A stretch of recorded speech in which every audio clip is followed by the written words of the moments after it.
자, 솔직해지자. 어제 뉴스에서 중동 정세 불안, 국제 유가 급등 이런 헤드라인 볼 때만 해도 너는 내 차 기름값 좀 나오겠네 라고만 생각했지.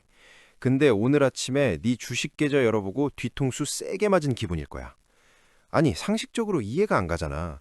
기름값이 오르면 정유주가 움직이는 건 알겠는데 내 소중한 삼성전자, SK하이닉스는 대체 무슨 죄냐고.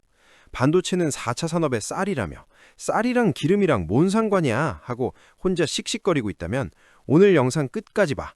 네 계좌가 왜 녹고 있는지, 시장이 너한테 어떤 빅엿을 먹이고 있는지 아주 시원하게 털어줄게. 안녕, 반가워. 내 이름은 뱅이야.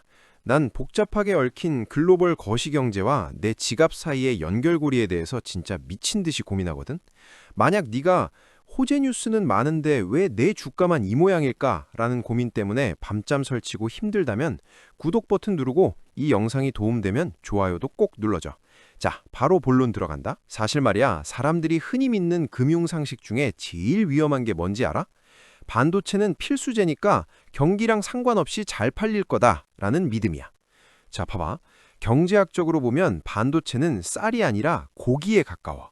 유가가 오르면 당장 네 생활비가 팍팍해지지. 주유소 갈 때마다 5만 원 넣던 게 7만 원이 되면 넌 제일 먼저 뭘 포기해? 에이, 이번에 바꾸려던 갤럭시 S26, 아이폰 17은 좀 나중에 사자. 혹은 컴퓨터 업그레이드 내년에 하지 뭐. 라고 생각하게 돼. 실제로 유가가 10% 오를 때마다 전 세계 가계의 가처분 소득은 평균 0.3%에서 0.5% 감소해. 에이, 겨우 0.5%? 쉽지? 전 세계 인구로 따지면 이게 수십조 원 단위야. 이 거대한 돈이 반도체가 들어가는 가전제품이나 IT 기기 대신 기름 탱크 속으로 사라지는 거야. 시장은 이걸 알고 미리 던지는 거라고. 이제 실제 숫자로 한번 계산해보자. 자, 계산기 두드려 볼게. 딱딱 맞아떨어지는 수학적 진실이야. 삼전이랑 하이닉스 같은 반도체 공장은 24시간, 1년 내내 돌아가야 해. 한 번 멈추면 피해액이 수천억 원이거든. 여기서 드는 에너지 비용이 상상을 초월해. 어떤 반도체 기업의 연간 영업이익이 10조 원이고 전기와 물류 등 에너지 관련 비용이 2조 원이라고 치자. 유가가 급등해서 전기료와 운송비가 20% 올랐어. 비용이 4천억 원 늘어나지? 단순히 4천억 원만 빠지는 게 아니야. 물류비가 오르면 원자재 수입 비용도 뛰고 제품 출출 마진도 깎여. 그럼 결국 영업이익률이 5에서 8%뚝 떨어지는 거야. 주식시장은 미래의 이익을 먹고 사는데 이익이 깎이는 게 산술적으로 뻔히 보이는데 어떤 바보가 주식을 사겠어? 지금 이런 생각 들지? 야, 뱅, 삼성전자는 현금도 많고 기술력도 깡패인데 그깟 기름값 좀 오른다고 주가가 이렇게 빠지는 게 말이 돼? 맞아. 삼성전자는 안 망해. 근데 문제는 투자자들의 공포심리야. 투자자들은 유가가 오르면 머릿속에 이 공식을 자동으로 그려. 유가 상승, 인플레이션, 금리 인상, 기술주 매도. 사람들은 똑똑해서 파는 게 아니라 남들이 팔까봐 무서워서 먼저 파는 거야. 죄수의 딜레마랑 똑같아. 내가 안 팔아도 남들이 던지면 내 계좌가 박살나니까 일단 매도 버튼에 손이 가는 거지. 네가 하이닉스를 믿는 마음보다 시장의 공포가 훨씬 힘이 세다는 걸 인정해야 돼. 사람들이 진짜 모르는 게 뭐냐면 유가와 반도체의 연결고리 끝에는 항상 달러라는 괴물이 숨어 있다는 거야. 자, 봐봐. 전 세계에서 기름은 오직 달러로만 살 수 있어. 페트로달러. 유가가 오르면 전 세계 모든 나라가 기름 사려고 달러를 더 많이 찾겠지? 그럼 달러 가치가 미친 듯이 올라가. 여기서부터가 진짜 소름 돋는 지점이야. 달러가 비싸지면 환율 상승, 한국 주식 시장에 들어와 있는 외국인들은 가만히 앉아서 손해를 봐. 환율 1,300원일 때 삼성전자 주식을 산 외국인이 있다고 치자. 환율이 1,450원이 되면 삼성전자 주가가 그대로여도 달러로 바꿨을 때 가치가 10% 넘게 증발해버려. 외국인 입장에선 환율 더 오르기 전에 한국 주식 팔고 달러로 바꿔서 나가자 하고 짐을 싸는 거야. 근데 한국 시장에서 덩치가 제일 큰 게 뭐야? 삼성전자랑 하이닉스지. 그래서 유가가 오르면 네 반도체주가 가장 먼저 외국인의 ATM이 되어서 털리는 거야. 자, 그럼 이제 넌 뭘 해야 할까? 넉넉고 계좌 파란색 되는 거 구경만 할 거야? 뱅이 딱 정해줄게. 환율을 봐. 유가 뉴스보다 원달러 환율을 먼저 봐. 환율이 진정되지 않으면 반도체주는 반등하기 힘들어. 공포에 물타지 마. 많이 빠졌으니까 사야지 하고 무지성 물타기 하지 마. 유가가 꺾이는 신호, 안정화가 나올 때까지 현금을 아껴. 포트폴리오 점검. 네 계좌에 반도체가 100%라면 이건 투자가 아니라 도박이야. 유가 상승의 방어적인 종목, 통신, 유틸리티 등을 섞어두는 공부를 지금 당장 시작해. 주식시장은 원래 비이성적이고 잔인해. 하지만 그 흐름 뒤에 숨은 경제의 원리를 이해하면 적어도 남들 다 패닉셀링 할 때 넌 차분하게 다음 기회를 노릴 수 있어. 지금 고통스러운 거 알아. 하지만 기억해. 유가가 영원히 오르기만 할까? 아니, 유가가 고점을 찍고 내려오는 그 순간 가장 탄력적으로 튀어오를 놈들도 결국 삼성전자랑 SK하이닉스야. 공부한 사람만이 그 V자 반등의 열매를 먹을 자격이 있어. 자, 오늘 내용이 좀 어려웠을 수도 있는데 혹시 이해 안 가는 부분이나 네 종목 고민 있으면 댓글로 남겨줘. 내가 미친 듯이 고민해서 답장해 줄게. 우린 더 현명해질 수 있어. 다음 영상에서 보자. 너희들 지난 3월 초 기억나? 삼성전자 주가가 21만 원 찍고 이제 30만 전자 가나 싶었는데 단 3일 만에 17만 원대까지 곤두박질 쳤던 그 악몽 같은 시간 말이야. SK하이닉스도 100만 원 선 깨지면서 시가총액 400조 원이 단숨에 증발했지. 사람들은 뉴스 보고 이란이 이스라엘 때려서 그래, 유가가 올라서 그래 라고만 해. 사실 말이야, 그건 표면적인 이유일 뿐이야. 진짜 공포는 저 멀리 중동의 좁은 바닷길, 호르무즈 해협에 갇혀버린 가스 트럭들 때문이었어. 오늘 내가 말할 건 단순한 지정학적 리스크가 아니야. 네 계좌를 실시간으로 녹이고 있는 헬륨 전쟁의 실체야. 내 이름은 뱅이야. 난 호르무즈 해협의 파도가 우리 반도체 라인을 어떻게 멈춰 세우는지에 대해 진짜 미친 듯이 고민하거든.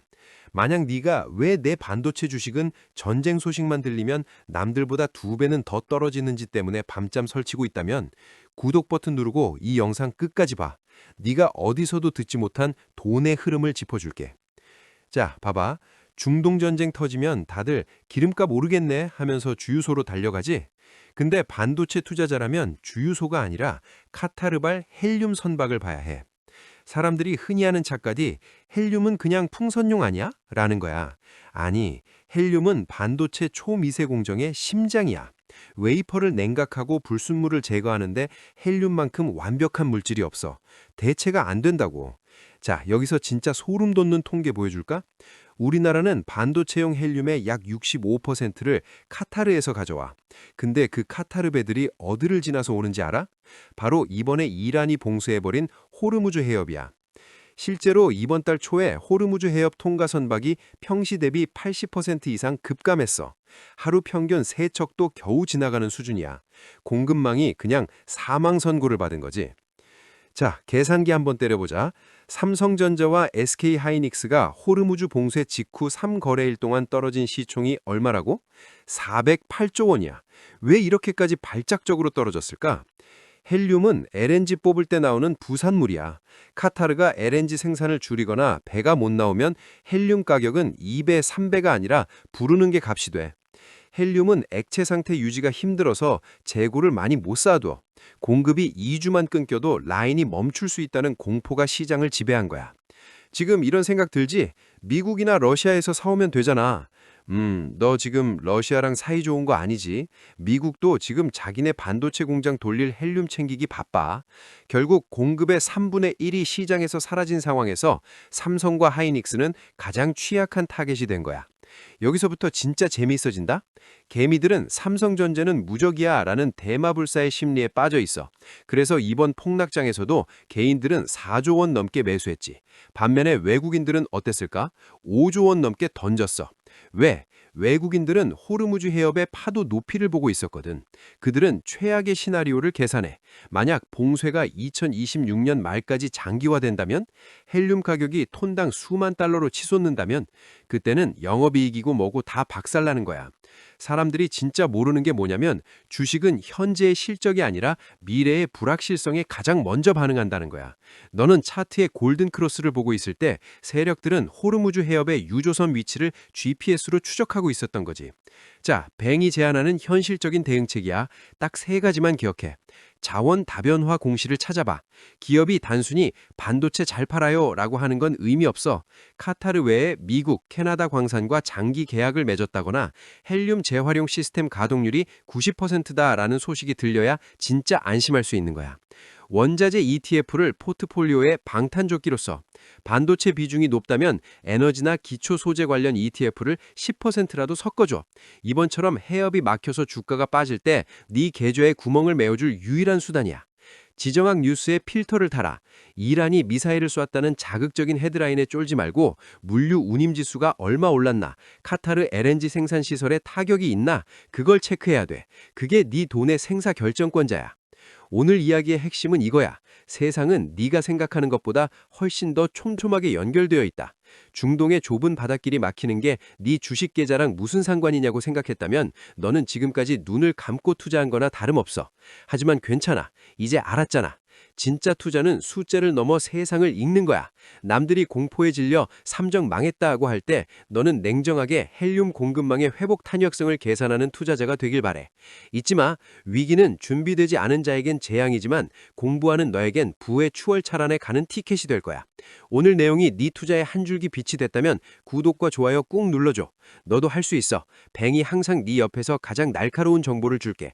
다음 영상에서 보자. 안녕. 야, 너 어제 뉴스 봤어? 중동에서 또 터졌대. 기름값 오른다는 소식 들리자마자 너 무슨 생각했어? 아, 내일 출근할 때 기름 넣어야 되는데 내 주식 계좌 어떡하냐? 아마 이런 걱정부터 들었을 거야. 사실 말이야, 대부분의 사람들은 유가가 오르면 그냥 기름값 비싸지겠네 하고 한숨 쉬고 끝나. 좀 머리 쓴다는 사람들은 아, 지금 정유주 사야 하나? S-오일이나 엑슨모빌 담아야 하나? 이러고 있지. 근데 진짜 부자들은 지금 웃고 있어. 왜냐고? 걔네는 유가가 오를 때 진짜 돈이 어디로 쏠리는지 그 지름길을 알고 있거든. 오늘 영상 끝까지 보면 네가 평생 알고 있던 유가 급등은 석유 주식이라는 상식이 완전히 박살날 거야. 내 이름은 뱅이야. 난 에너지 시장과 글로벌 자산 흐름에 대해서 진짜 미친 듯이 고민하거든. 만약 네가 세계 정세는 복잡하고 내 계좌는 맨날 파란불이라 힘들다면 구독 버튼 누르고 이 영상이 도움되면 좋아요도 꼭 눌러줘. 자, 봐봐. 오늘 내가 너한테 해줄 이야기는 단순히 이 주식 사라는 추천이 아니야. 돈이 움직이는 잔인할 정도의 논리를 알려주려는 거야. 보통 유가가 급등하면 사람들은 당연히 석유 회사가 돈을 제일 많이 벌 거라고 생각해. 근데 데이터는 거짓말을 안 하거든. 과거 중동 위기로 유가가 단기에 20-30% 폭등했을 때 실제 정유주들의 월 평균 수익률을 조사해보면 생각보다 낮아. 왜 그럴까? 기름값이 오르면 항공사, 물류회사들이 비명을 지르고 소비가 위축되거든. 결국 경기 침체 우려 때문에 주가가 생각보다 못 올라. 여기서 사람들이 진짜 모르는 게 뭐냐면 유가 급등의 본질은 에너지의 가격이 아니라 공급망의 공포라는 거야. 자, 상상해봐. 전 세계 원유의 20%가 지나다니는 호르무즈 해협이 봉쇄됐어. 그럼 기름만 못 지나갈까? 아니, 배 자체가 못 지나가는 거야. 여기서부터 진짜 재밌어진다. 유가 급등 시 월 평균 수익률 1위를 차지했던 의외의 섹터. 그건 바로 조선과 해운, 그중에서도 특히 탱커, 원유 운반선이야. 실제로 2019년 호르무즈 인근에서 유조선 피격 사건이 있었을 때 관련 기업들의 수익률은 정유주보다 2배 이상 높았어. 왜 이런 계산이 나오는지 보여줄게. 공급의 법칙. 해협이 막히면 배들은 뺑 돌아가야 해. 원래 10일 걸릴 거리를 30일 동안 가야 한다고 치자. 운임 폭등. 배가 바다 위에 떠 있는 시간이 길어지면 시장에 빌릴 수 있는 배가 없어져. 하루 운임이 3만 달러였던 배가 공급 부족으로 15만 달러가 된다고 해봐. 운영비는 똑같은데 매출이 5배가 뛰어. 영업이익률이 순식간에 10%에서 60%로 점프하는 거야. 네가 1억 원을 정유주에 넣어서 유가 상승분만큼 10% 먹을 때 똑똑한 형들은 이 운임 폭등에 베팅해서 5천만 원을 벌어버려. 이게 바로 돈의 가성비야. 지금 이런 생각 들지? 아니 그래도 기름값이 오르면 석유가 대장 아니야? 해운주는 너무 위험해 보이는데? 자, 이게 바로 인간의 가용성 편향이야. 눈앞에 보이는 주유소 가격표가 바뀌니까 석유만 생각나는 거지. 하지만 돈의 생리는 희소성을 따라가. 기름은 비싸져도 어디선가 나오지만 막혀버린 바닷길을 뚫어줄 배는 당장 새로 만들 수가 없거든. 배 한 척 만드는데 2-3년 걸리잖아? 그 병목 현상에 돈이 미친 듯이 몰리는 거야. 여기서부터 진짜 중요하다. 호르무즈 해협 봉쇄가 길어지면 사람들은 단순히 기름값 걱정을 넘어 에너지 안보에 미치기 시작해. 이때 뜨는 진짜 주인공은 LNG 운반선이야. 기름이 막히면 유럽과 아시아는 대체제로 가스를 미친 듯이 찾을 수밖에 없어. 근데 가스는 배로 실어 나르기가 훨씬 까다로워. 아무 배나 못 써. 우리나라 조선사들이 꽉 잡고 있는 그 고난도 기술이 들어간 배들만 가능해. 사람들이 진짜 모르는 게 뭐냐면 이런 위기가 터졌을 때 단기 매매로 풋내는 게 아니라 세상의 에너지 패러다임이 어떻게 강제로 변하는가를 봐야 한다는 거야. 자, 그럼 이제 네가 당장 뭘 해야 할지 알려줄게. 딱 3단계야. investing.com 깔고 BDTI 원유 운반선 운임지수를 검색해. 유가만 보지 말고 배 빌리는 값이 얼마나 오르는지 체크해. 이게 주가보다 먼저 움직여. 국내외 대장주 리스트업해. 국내라면 현대중공업, 삼성중공업 같은 조선사와 HMM 같은 해운사를 봐. 해외라면 프론트라인, FRO 같은 글로벌 탱커 1위 기업을 공부해봐. 공포에 사지 말고 확신에 사. 뉴스가 터지고 나서 따라가면 늦어. 지금처럼 평화로울 때 만약 터진다면 이라는 시나리오를 쓰고 미리 장바구니에 담아둬. 세상은 운 좋게 돈 버는 사람들을 운이라고 치부하지만 사실 그들은 남들이 공포에 떨 때 계산기를 두드리고 있었어. 너도 할 수 있어. 그냥 남들 하는 대로 따라가지 마. 남들이 기름값 걱정하며 한숨 쉴 때 너는 그 이면에 숨겨진 돈의 흐름을 보는 눈을 가져야 해. 내가 도와줄게. 너의 경제적 자유를 위해서 난 계속 고민할 거니까. 오늘 영상이 네 계좌의 색깔을 바꿀 힌트가 됐다면 구독과 좋아요 잊지 마. 알람 설정까지 해두면 남들보다 한 발 앞서 나갈 수 있을 거야. 궁금한 거 있으면 댓글 달아줘. 내가 직접 답글 달아줄게. 다음에 더 날카로운 통찰력으로 돌아온다. 안녕. 너네 요즘 뉴스 보면 어때? 아, 이제 진짜 큰일 났다. 전쟁 나면 안전자산인 금밖에 없다. 이런 생각 들지? 실제로 네이버 카페나 단톡방 가보면 다들 지금이라도 금 사야 하나요? 물어보고 있더라고. 근데 웃기지 않아? 전쟁터에서 미사일이 날아다니고 긴장감이 최고조인데 정작 네가 산 금값은 비실비실하거나 오히려 떨어지고 있어. 그럼 넌 이제 멘붕 오는 거야. 교과서에서는 위기 때 금값이 오른다며 왜 내 계좌만 파란불이야? 자, 진정하고 내 말 잘 들어봐. 내 이름은 뱅이야. 난 돈의 흐름과 이 지정학적 위기가 우리 계좌에 미치는 영향에 대해서 진짜 미친 듯이 고민하거든. 만약 네가 남들 살 때 따라 샀는데 왜 나만 손해보지? 라는 고민 때문에 힘들다면 구독 버튼 누르고 이 영상이 도움되면 좋아요도 꼭 눌러줘. 오늘 내가 너희가 알고 있던 그 낡은 금융상식을 완전히 부셔줄게. 자, 봐봐. 사실 말이야, 사람들이 흔히 믿는 전쟁은 금값 폭등 공식은 반은 맞고 반은 틀려. 여기서 진짜 놀라운 통계 하나 보여줄까? 세계 금협회 데이터를 보면 과거 주요 지정학적 위기 발생 직후 1개월간 금값이 상승할 확률은 생각보다 높지 않아. 오히려 뉴스에 팔아라 라는 격언이 금시장에서도 그대로 통용되거든. 왜 그럴까? 사람들은 이미 전쟁이 터지기 전에 공포에 질려서 금을 사모으기 시작해. 막상 진짜 총성이 울리면 똑똑한 고래들은 이미 수익 실현을 하고 나가는 중이지. 개미들이 전쟁이다 하고 달려들 때가 사실은 끝물이라는 거야. 위기는 기회라고들 하지. 근데 그건 미리 준비한 사람들한테나 기회지 뉴스 보고 허겁지겁 뛰어드는 너한테는 그냥 설거지일 뿐이야. 여기서부터 진짜 재미있어진다. 금값에 영향을 주는 건 전쟁뿐만이 아니야. 진짜 주인공은 따로 있어. 바로 실질 금리랑 달러야. 자, 딱딱 계산해보자. 만약 네가 1억 원을 금에 투자했다고 쳐. 금은 이자를 줘? 안 줘? 안 주지. 영원이야. 근데 전쟁 위기 때문에 불안해진 미국이 금리를 올려버리거나 안전자산 선호 현상 때문에 달러 가치가 1,300원에서 1,400원이 됐다고 가정해보자. 미국 국채 수익률이 5%라고 치면 1억 넣었을 때 연 500만 원 이자가 나와. 금은 이자 0원, 오히려 보관료나 수수료만 나가. 전쟁이 나면 사람들은 금도 찾지만 결국 현금, 달러를 제일 무서워해. 달러 인덱스가 1% 오르면 금값은 보통 0.5%에서 1.5%까지 하락 압력을 받아. 지금 이란 전쟁 상황에서도 달러가 너무 강하니까 금값이 길을 못 펴는 거야. 숫자로 계산해보면 금을 들고 있는 게 기회비용 측면에서 손해일 수도 있다는 거지. 아니 그래도 불안한데 어떻게 해? 지금 이런 생각 들지. 이게 바로 심리학에서 말하는 가용성 휴리스틱이야. 네 머릿속에 전쟁은 금이라는 이미지가 너무 강렬하게 박혀 있어서 다른 변수, 금리, 달러, 유동성은 아예 안 보이는 거야. 인간은 공포를 느낄 때 논리적인 뇌가 아니라 생존 본능을 담당하는 뇌를 써. 당장 금을 안 사면 내 자산이 휴지 조각이 될 것 같아 라는 공포 마케팅에 속는 거지. 금융 세력들은 네 이 공포심을 이용해서 물량을 넘기는 거고. 자, 여기서부터 집중해. 사람들이 진짜 모르는 게 뭐냐면 요즘 금값의 결정권은 전쟁이 아니라 중앙은행의 매집에 있다는 거야. 최근 2년간 중국, 인도 같은 나라들이 금을 미친 듯이 사들였어. 왜? 전쟁 때문이 아니라 탈달러화를 위해서야.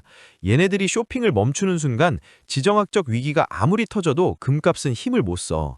실제로 이란, 이스라엘 충돌 때 금값이 반짝했다가 떨어진 이유? 이미 금값이 사상 최고치 부근이라 중앙은행들도 너무 비싼데? 하고 지갑을 다 닫기 때문이야. 큰 손들이 안 사는데 네가 100만 원치 금은방 가서 산다고 금값이 오르겠어? 그럼 이제 어떻게 해야 할까? 뱅이 딱 정리해 줄게. 뉴스 보고 사지 마. 전쟁 뉴스가 떴을 때 금을 사는 건 이미 늦은 거야. 차라리 모두가 평화롭고 금값에 관심 없을 때 적립식을 모아. 달러 인덱스를 먼저 봐. 금을 사기 전에 DXY를 검색해봐. 달러가 고공행진 중이라면 금은 잠시 참아도 돼. 포트폴리오 비중 조절. 금은 자산의 5에서 10%만 가져가. 이건 수익을 내는 공격수가 아니라 내 계좌를 지키는 수비수일 뿐이야. 수비수가 골 넣으려고 하프라인 넘어가면 팀은 망하는 거야. 얘들아, 돈 공부는 단순히 무엇 하면 올라요? 를 묻는 게 아니야. 남들이 공포에 질려 우왕좌왕할 때 숫자를 보고 심리를 읽어서 냉정하게 판단하는 능력을 기르는 게 진짜 공부야. 오늘 영상 보고 내가 너무 감정적으로 투자했구나 라는 생각이 들었다면 넌 이미 상위 10% 안에 들어온 거야. 이제 그 깨달음을 실천으로 옮겨봐. 오늘 내용이 내 계좌를 지키는데 조금이라도 도움이 됐다면 구독과 좋아요 꼭 부탁해. 궁금한 건 댓글 남겨줘. 내가 다 읽어보고 고민해볼게. 자, 다음 영상에서는 이 위기 속에서 진짜 돈이 복사되는 이것에 대해 얘기해보자. 기대해도 좋아. 안녕. 자, 솔직해지자. 어제 저녁에 친구랑 삼겹살에 소주 한잔 하면서 무슨 얘기했어? 야, 요즘 주식장 너무 안 좋다. 내 월급 빼고 다 오른다. 이런 얘기 안 했어? 아마 대부분은 그래도 버티면 오르겠지라며 근거 없는 희망 회로를 돌리고 있을 거야. 근데 말이야, 네가 뉴스에서 보는 전문가들이나 코스피 지수보다 네 집 앞 골목에 있는 전당포 사장님이 네 미래를 더 정확하게 맞히고 있다면? 소름 돋지 않아? 내 이름은 뱅이야. 난 거시경제의 숨겨진 흐름과 돈의 심리에 대해서 진짜 미친 듯이 고민하거든. 만약 네가 남들 따라 주식 샀는데 왜 내 계좌만 파란색일까? 혹은 경제 위기가 온다는데 난 뭘 준비해야 하지? 라는 고민 때문에 힘들다면 구독 버튼 누르고 이 영상이 도움되면 좋아요도 꼭 눌러줘. 자, 봐봐. 보통 사람들은 KB금융이나 신한지주 같은 대형 금융주가 쭉쭉 오르면 돈이 잘 도는구나 라고 생각하지. 근데 사실 말이야, 진짜 무서운 신호는 따로 있어. 오늘 내가 공개할 지표는 바로 전당포 수익률 대 일반 은행 수익률이야. 사람들은 흔히 전당포를 영화 아저씨에 나오는 어두운 곳으로만 생각하잖아. 근데 금융공학적으로 전당포는 초단기 고금리 담보대출 시장이야. 일반 은행에서 대출이 막힌 사람들이 마지막으로 가는 곳이지. 여기서부터 진짜 재밌어진다. 역사적으로 전당포 기업의 주가가 대형 은행주를 앞지르기 시작할 때 12개월 안에 예외 없이 엄청난 일이 벌어졌거든. 미국에는 퍼스트 캐시라는 상장된 전당포 체인이 있어. 얘네 주가랑 대형 은행 ETF를 비교해보면 아주 흥미로운 결과가 나와. 2008년 금융위기 직전엔 골드만삭스 주가가 지지부진할 때 퍼스트 캐시는 1년 만에 약 40% 이상 폭등했어. 팬데믹 직전인 2019년 말 사람들은 호황이라고 떠들었지만 전당포 이용객은 역대 최고치를 경신 중이었지. 자, 계산기 한번 두드려보자. 일반적인 신용대출 금리가 연 6에서 8%라고 치자. 근데 전당포는 보통 월 2에서 3%, 연리로 따지면 30%가 넘어. 지금 이런 생각 들지. 30% 이자를 내면서 누가 돈을 빌려? 실제 통계에 따르면 미국 전당포 이용자의 80%는 500달러 이하의 소액을 빌려. 당장 이번 달 월세를 못 내면 쫓겨나는데 연 30% 이자가 눈에 들어오겠어? 1,000만 원 빌리는 사람은 이유를 따지지만 당장 50만 원이 급한 사람은 당장 빌릴 수 있는지만 따지거든. 이 생존형 금융 비중이 커진다는 건 하위 70%의 현금 흐름이 완전히 박살났다는 증거야. 왜 이런 일이 벌어질까? 이건 침묵의 위기 때문이야. 부자들은 자산이 10% 깎여도 스테이크 먹던 걸 파스타로 바꾸면 그만이야. 근데 서민들은 전당포에 시계를 맡기기 시작할 때까지 아무 말도 안 해. 부끄러우니까. 그래서 거시 지표는 항상 한 박자 늦어. 실업률? 그건 이미 다 망하고 나서 집계되는 수치야. 하지만 전당포 사장님은 알아. 담보로 들어오는 물건의 퀄리티가 높아지는데 사람들이 그걸 다시 찾으러 안 오기 시작하면 그게 진짜 경제 파국의 신호탄이야. 요즘은 다 신용카드 쓰고 대출 잘 나오는데 누가 전당포를 가? 자, 봐봐. 카드론, 리볼빙, 이거 다 이름만 바뀐 디지털 전당포야. 2024년 기준 리볼빙 잔액이 역대 최고치를 경신하고 있다는 뉴스 봤어? 사람들은 담보를 맡기지 않고 미래의 소득을 담보로 초고금리 대출을 쓰고 있는 거야. 형태만 바뀌었지 본질은 똑같아. 시스템이 벼랑 끝에 서 있다는 뜻이야. 여기서부터 진짜 재밌어진다. 사람들이 진짜 모르는 게 뭐냐면 전당포가 잘 되면 경제가 망하니까 주식을 다 팔아야 한다고 생각하거든? 근데 아니야. 전당포 지표가 정점을 찍고 대중이 진짜 큰일 났다고 소리 지를 때가 사실은 네 인생을 바꿀 기회라는 거야. 전당포 지표는 바닥을 알려주는 가장 솔직한 지표거든. 모두가 금리를 감당 못해서 물건을 던질 때 그때가 바로 가치 있는 자산이 가장 싼 가격에 나오는 시점이야. 사람들은 공포에 질려 전당포로 달려가지만 진짜 부자들은 그 전당포가 내뱉는 자산들을 줍기 위해 현금을 들고 기다리고 있어. 그럼 이제 넌 뭘 해야 할까? 딱 3단계만 기억해. 너만의 전당포 지표를 모니터링해. 뉴스에서 연체율 최고, 리볼빙 급증 소리가 들리면 아, 이제 곧 기회가 오겠구나 라고 생각하고 절대 뇌동매매하지 마. 현금의 기회비용을 확보해. 지금 당장 우량주를 30% 싸게 살 수 있는 총알을 보유하는 게 훨씬 큰 수익률을 가져다줘. 심리적 안전마진을 만들어.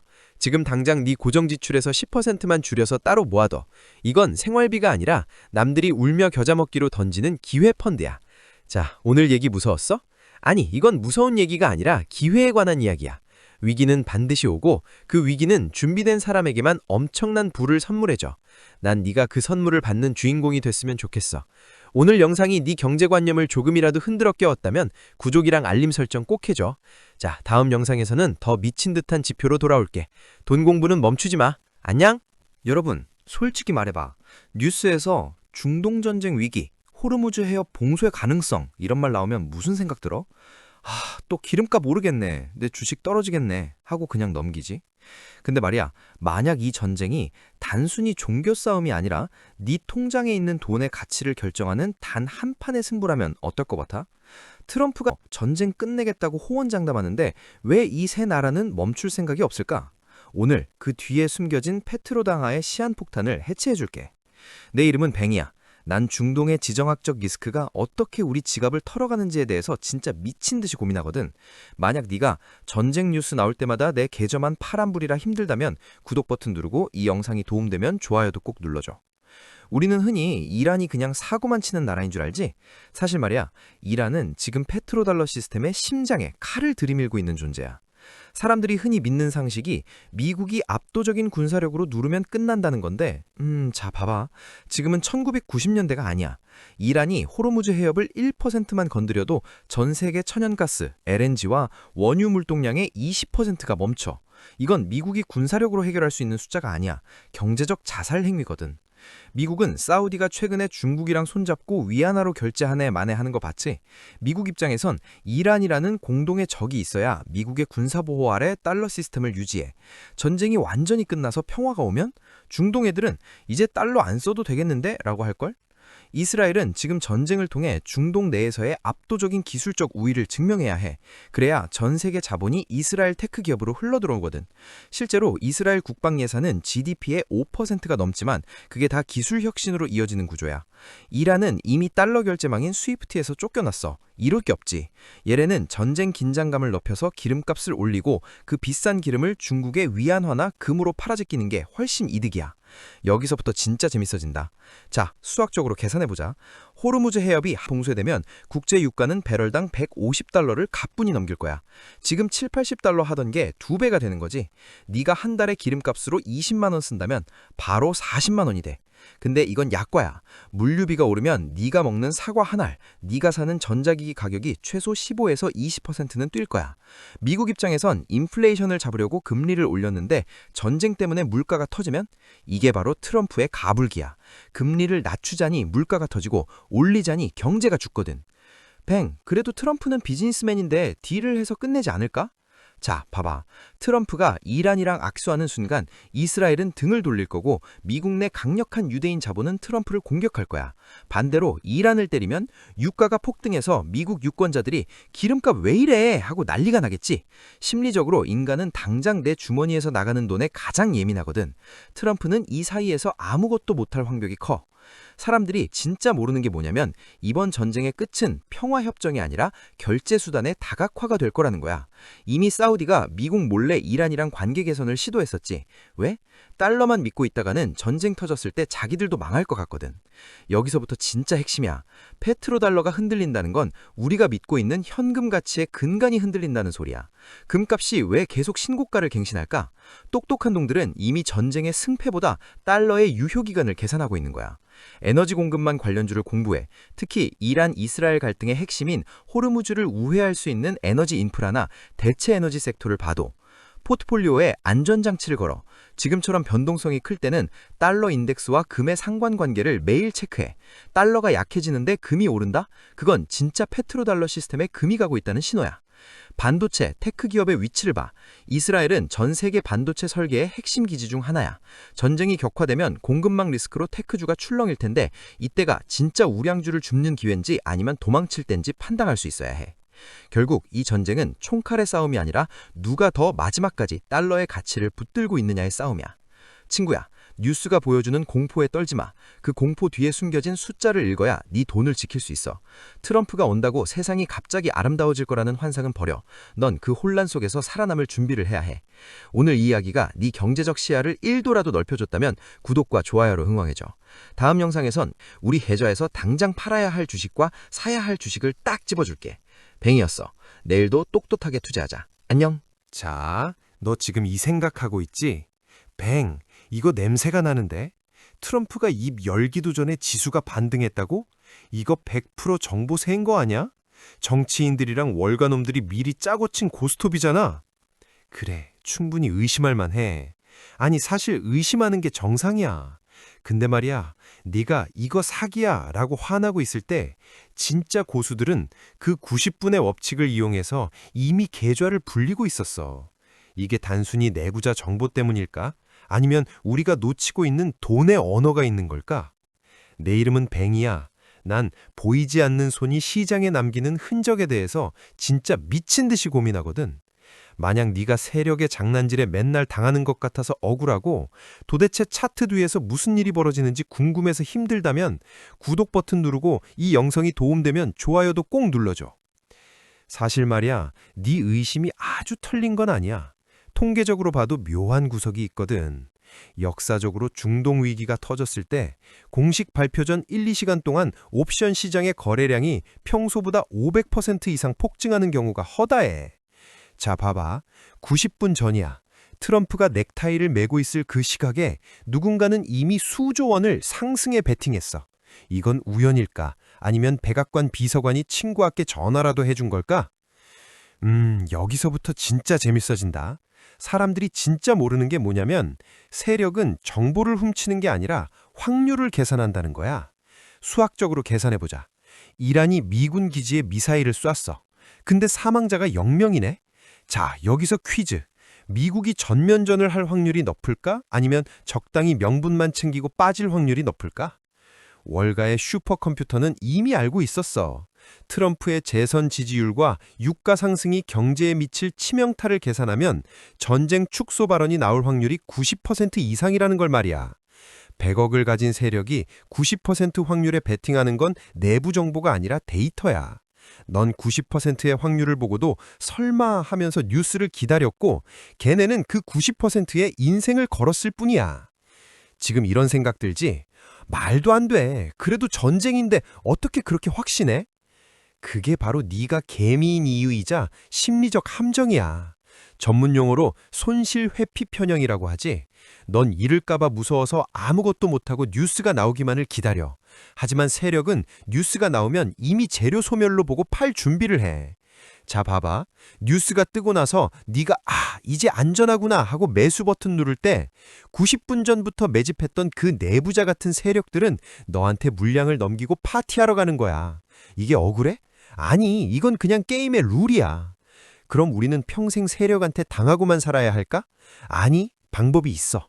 선물 지수와 뉴스의 시차를 봐. 뉴스는 이미 벌어진 일의 해설지일 뿐이야. 가격이 먼저 오르는데 뉴스가 안 나온다? 그럼 그 방향이 맞는 거야. 의심하지 말고 타야 해. RSI와 거래량의 괴리를 체크해. 지수는 바닥인데 거래량이 갑자기 터지면서 누군가 쓸어 담는다? 그게 바로 90분 전의 움직임이야. 최악의 시나리오를 숫자로 써봐. 전쟁 시나리오 A, 전면전, B, 국지전, C, 협상. 각 확률을 적어봐. 감정에 휘둘리지 말고 확률이 높은 쪽에 네 돈의 일부를 미리 던져두는 연습을 해야 해. 친구야, 세상을 음모론으로만 보면 넌 평생 피해자로 남을 수밖에 없어. 하지만 그 움직임을 데이터와 심리로 해석하기 시작하면 넌 세력의 뒤를 밟는 추격자가 될 수 있어. 오늘 대본 좀 매웠지? 하지만 이게 진짜 시장의 민낯이야. 90분 뒤에 나오는 뉴스를 보고 박수 칠래? 아니면 90분 전에 정적 속에서 기회를 잡을래?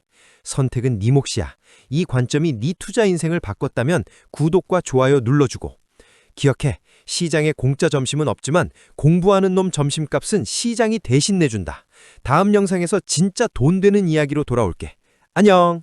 자, 솔직해지자. 너 어제 잠 못 잤지? 아니, 진지하게 물어보는 거야. 새벽 3시에 눈 떠서 주식 앱 켜고 엔비디아, TSMC 검색하면서 한숨 푹푹 쉬었잖아. 아, 중동에서 미사일 쐈다는데 내 반도체 주식 어떡하지? AI 붐 끝난 거 아니야? 이런 생각하면서 말이야. 사실 그게 당연해. 뉴스에서는 근방이라도 3차 대전이 터질 것처럼 말하고 주식시장은 파랗게 질려서 떨어지는데 안 불안하면 그게 이상한 거지.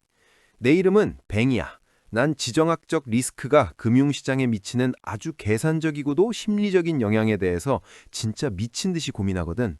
만약 네가 전쟁 뉴스가 뜰 때마다 내 소중한 투자금이 녹아내릴까가 두려워서 잠 못 드는 상황 때문에 힘들다면 구독 버튼 누르고 이 영상이 도움되면 좋아요도 꼭 눌러줘. 자, 이제 불 끄고 뉴스 채널도 끄고 내 말에 집중해. 사람들이 잘 모르는 진짜 중요한 이야기를 해줄게. 많은 사람들이 이렇게 생각해. 미국이랑 이란이 싸우면 기름값이 오르겠네. 그럼 인플레이션이 오고 금리도 안 내릴 테니까 기술주는 망했어. 이게 틀린 말은 아니야. 교과서적으로는 맞지. 하지만 말이야, 지금 우리가 살고 있는 이 AI 시대에는 이 공식이 그대로 적용되지 않아. 사실 여기서부터 진짜 재밌어지거든. 너희가 진짜 모르는 게 뭐냐면 현대 사회에서 가장 중요한 공급망은 석유가 아니라 이 눈에 보이지도 않는 아주 미세한 반도체 가스라는 거야. 이란이나 그 주변 국가들이 단순히 석유만 파는 것 같지? 아니야. 반도체를 만드는데 필수적인 특수 가스들이 있어. 네온이나 크립톤 같은 것들 말이야. 이 가스들이 없으면 TSMC가 아무리 좋은 장비를 가지고 있어도 엔비디아의 H100 칩을 단 한 개도 못 만들어. 자, 봐봐. 지난 몇 년간 발생한 갈등들을 분석해보면 이 공급망은 상상 이상으로 취약해. 특정 지역의 갈등만으로도 전 세계 네온가스 가격이 순식간에 6배까지 치솟았던 적이 있어. 이걸 수학적으로 딱딱 계산해볼까? 예를 들어 H100 칩 하나를 만드는 데 필요한 특수가스 비용이 원래는 $10였다고 쳐보자. 그런데 전쟁 리스크로 가스 가격이 6배 오르면 $60가 되지. H100 칩 하나의 가격이 수천만 원이니까 고작 $50 오른 게 뭐가 대수냐고? 문제는 가격이 아니라 공급량 그 자체야. 가스가 없어서 공장이 멈춘다고 상상해봐. TSMC 공장이 단 하루만 멈춰도 전 세계에 공급되는 AI 칩의 수는 수만 개가 줄어들어. 그럼 엔비디아 칩을 기다리던 마이크로소프트, 구글, 메타 같은 기업들의 수십조 원 규모 투자 계획이 통째로 지연돼. 손실액은 상상도 못할 수준이지.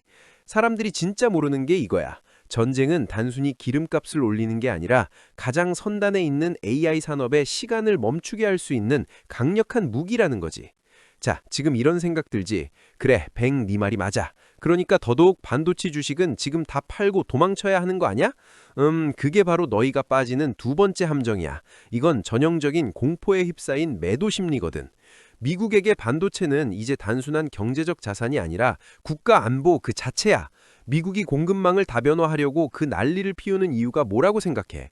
그렇기 때문에 이런 공급망 리스크는 단기적이고 일시적일 가능성이 아주 높아.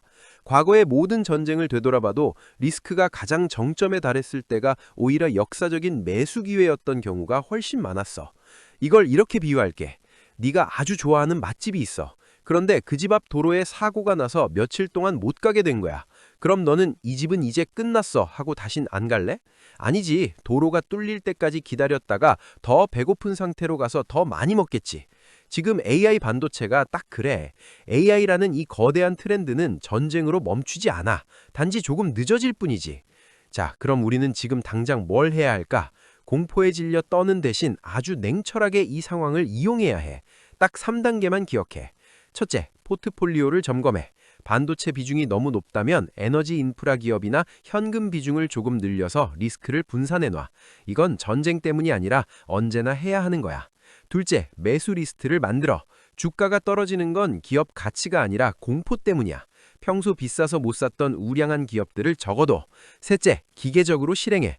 뉴스를 보지 마. 뉴스는 공포를 파는 비즈니스야. 네가 정해둔 가격에 도달하면 감정을 끄고 기계적으로 분할 매수해. 이게 사람들이 진짜 모르는 위기 속에서 부자가 되는 유일한 방법이야. 남들이 공포에 질려 도망칠 때 냉철한 계산과 강력한 심리로 기회를 잡는 것.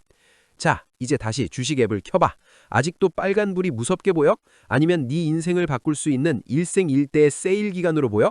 결정은 네가 하는 거야. 하지만 나는 네가 이 공포에 휩싸여 너의 소중한 미래를 헐값에 팔아치우지 않기를 진심으로 바래. 오늘 영상이 너의 불안한 마음에 조금이라도 도움이 됐다면 구독 버튼 꾹 누르고 좋아요도 잊지 마. 나는 내일도 너의 돈과 마음에 대해서 고민할게. 다음에 보자! 자, 솔직히 말해보자. 요즘 장 보러 가거나 주유소 갈 때마다 와, 진짜 미쳤다 소리가 절로 나오지? 월급은 제자리인데 물가는 무슨 로켓 달고 올라가는 기분일 거야. 친구들이랑 술 한잔 할 때도 야, 요새 경제 왜 이러냐? 나만 힘든 거냐? 이런 얘기 꼭 나오잖아. 심지어 지금이라도 주식을 사야 하나? 아니면 다 팔고 현금 들고 있어야 하나? 고민하다가 결국 아무것도 못하고 밤잠 설친 적 분명히 있을 거야. 내 이름은 뱅이야. 난 글로벌 거시경제와 자산 방어에 대해서 진짜 미친 듯이 고민하거든. 만약 네가 열심히 사는데 왜 내 통장 잔고는 자꾸 줄어드는 것 같지? 라는 생각 때문에 힘들다면 구독 버튼 누르고 이 영상이 도움되면 좋아요도 꼭 눌러줘. 오늘 네 머리를 뒤덮은 안개를 싹 걷어내줄게. 자, 봐봐. 보통 사람들이 뭐라고 해? 위기는 기회다. 지금이 저점이다. 떨어질 때 사야 부자 된다. 뭐 이런 말들 많이 하지? 사실 말이야, 그건 정상적인 시장일 때 얘기야. 지금 우리가 겪는 건 단순한 경기 불황이 아니야. 사람들은 금리 좀 내려가면 다시 예전처럼 살기 좋아지겠지라고 믿고 싶어 해. 근데 미안하지만 그건 착각이야. 통계 하나 보여줄까? 1970년대 1차 오일 쇼크 당시 미국의 인플레이션율은 3%대에서 단 1년 만에 11%까지 치솟았어. 그리고 50년이 지난 지금 2026년의 에너지 공급망 지수와 지정학적 리스크 지수는 그때와 92% 일치한다는 데이터가 나오고 있어. 그러니까 지금 상황은 그냥 운이 나쁜 시기가 아니라 53년 만에 돌아온 거대한 경제 사이클의 복사판이라는 거지. 50년 전 일이 지금 나랑 무슨 상관인데? 라고 생각할 수 있어. 자, 수학적으로 딱 계산해 줄게. 잘 들어봐. 1974년에 네가 1,000만 원을 은행에 넣어뒀다고 치자. 당시 물가 상승률은 연 10%가 넘었어. 그럼 1년 뒤에 네 1,000만 원의 가치는 얼마가 됐을까? 이자가 5%였다고 해도 실질적으로 네 돈은 마이너스 5% 수익률을 기록한 거야. 즉, 가만히 앉아서 50만 원을 그냥 길바닥에 버린 꼴이지. 지금 2026년 오늘을 볼까? A라는 사람은 안전이 최고지 하고 5천만 원을 연 3.5% 예금에 넣어둠.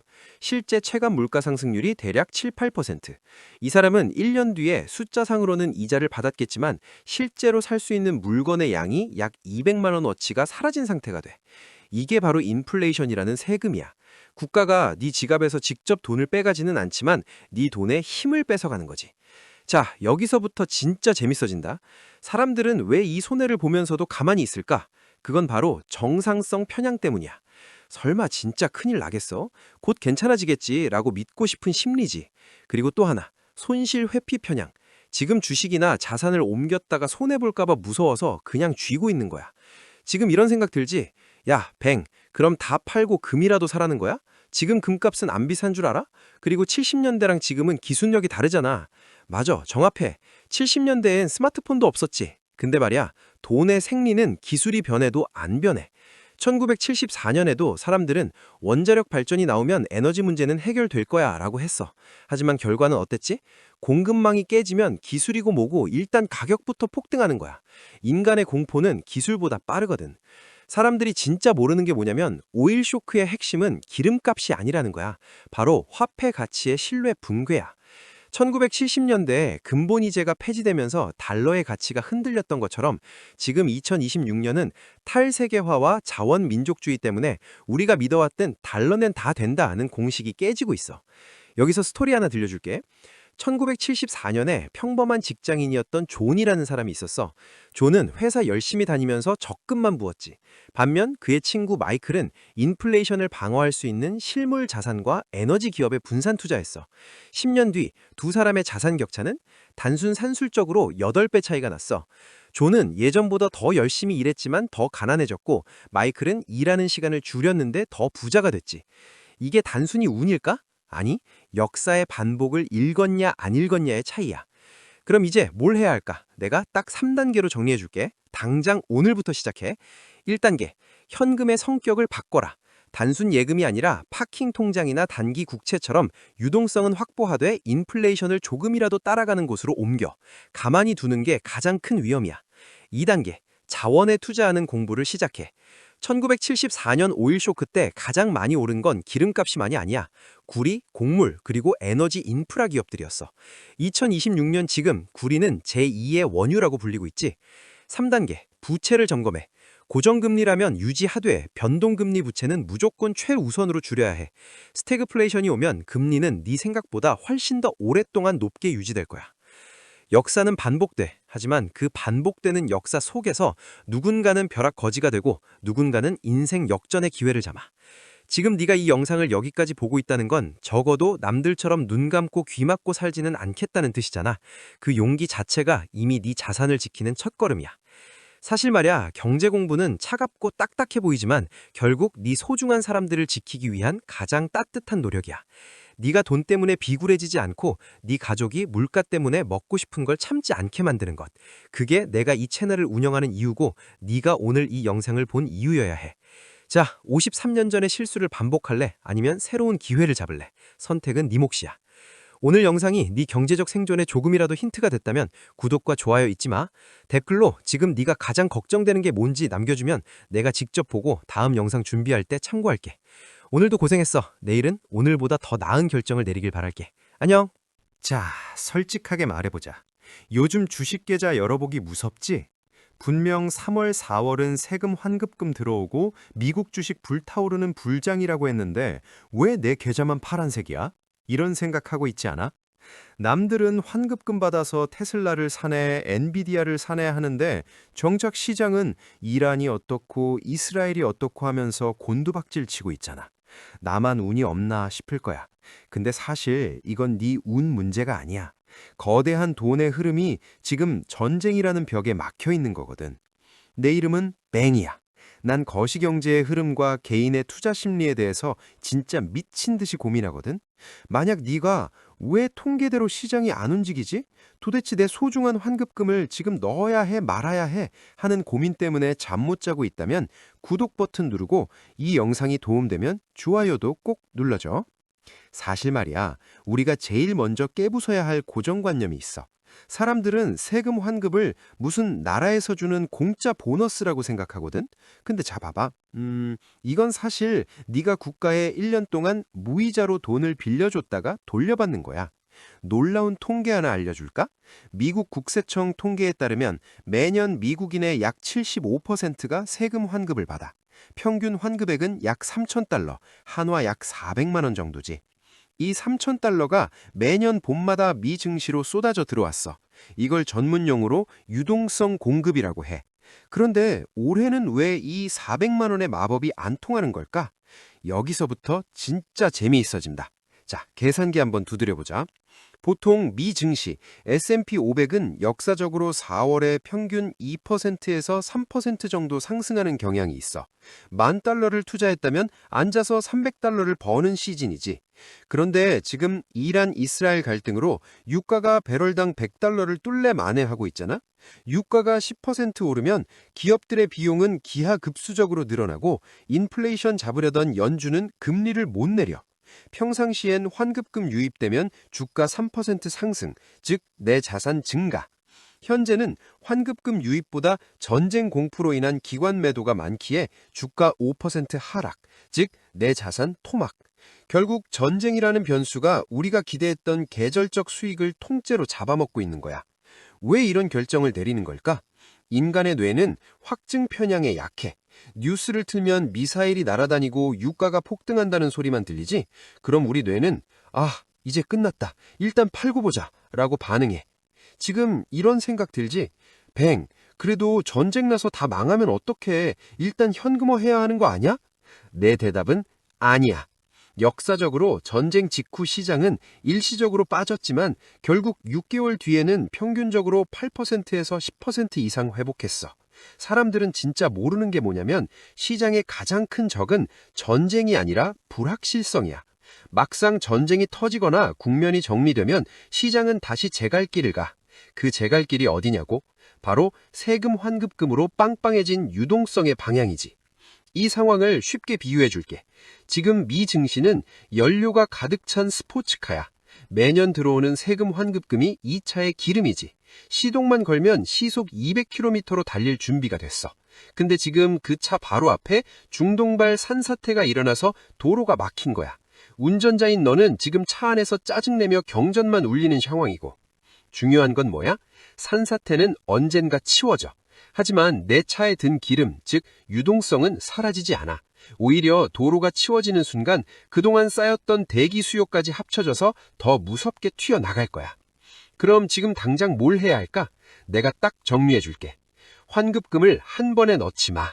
지금은 변동성이 미쳤어. $3,000가 생겼다면 이걸 4분할해서 한 달에 한 번씩 나눠서 넣어. 분할 매수. 방어주와 성장주의 밸런스를 유지해. 전쟁 이슈가 있을 땐 에너지나 방산주를 조금 섞어줘. 하지만 결국 시장을 이끄는 건 빅테크야. 7대3 비중을 유지해. HYS 고금리 예금 활용. 난 도저히 불안해서 주식 못 사겠다 하는 애들은 일단 그 돈을 놀리지 말고 고금리 예금에 넣어둬. 연 4에서 5% 이자라도 받으면서 기회를 봐. 부자가 되는 사람과 평생 제자리 걸음인 사람의 차이가 뭔 줄 알아? 평범한 사람들은 뉴스 보고 공포에 질려 기름을 다 버리고 차에서 내려버려. 하지만 진짜 똑똑한 투자자들은 도로가 막혔을 때 조용히 기름을 더 채우고 기다려. 지금의 변동성은 네 자산을 뺏어가는 도둑이 아니라 싸게 살 수 있는 기회를 주는 세일 기간이야. 전쟁이 영원할 것 같아? 아니, 자본주의는 언제나 승리해왔어. 네가 지금 느끼는 불안함은 극역히 정상이야. 하지만 그 불안함에 속아서 네 미래를 팔아치우지는 마. 내가 옆에서 계속 도와줄게. 오늘 영상이 조금이라도 네 멘탈 잡는 데 도움이 됐다면 구독과 좋아요 잊지 마. 넌 충분히 잘하고 있어. 다음 영상에선 더 날카로운 통찰력으로 돌아올게. 지금까지 뺑이었어.